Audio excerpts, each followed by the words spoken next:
అందరికీ శుభోదయం అమ్మ. నా పేరు రాంబాయి. ఇంతకుముందు వీడియో మీరు చూస్తుంటారు కదా, చాలామంది లైక్ పెట్టారు. అయితే సంధి ఈరోజు మనం చెప్పుకోబోయేది సందులు అనగానే అందరూ అమ్మో సందులు మేము చేయలేమంటారు. కానీ ఏం కాదు, చాలా సులభంగా చెప్పుకోవచ్చు. పూర్వ పరస్వరములకు పరస్వరము ఏకాదేశం ఒకట సంధి. పూర్వ పరస్వరములకు పరస్వరం ఏకాదేశం. పూర్వస్వరము అంటే స్వరము అంటే అచ్చు.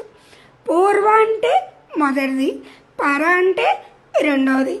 పూర్వ పరస్వరముల కంటే మొదటి పదంలో చివరి నుండే అచ్చుకి, తర్వాత పదంలో మొదటి నుండే అచ్చుకి సంధి చేయడం. చూడండి, ఇక్కడ ఉదాహరణ చూపిస్తున్నాను. రాముడు ప్లస్ అతడు. ఇది పూర్వపదంలో చివరినున్న అచ్చు ఏంటి? ఓ. అతడులో అంటే పరపదంలో మొదటి నున్న అచ్చు ఆ.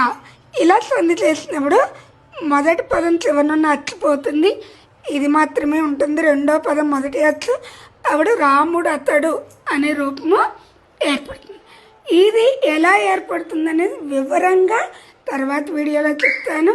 మీరందరూ కూడా నా వీడియో లైక్ చేయండి, ఫాలో అవ్వండి, షేర్ చేయండి. సరేనా?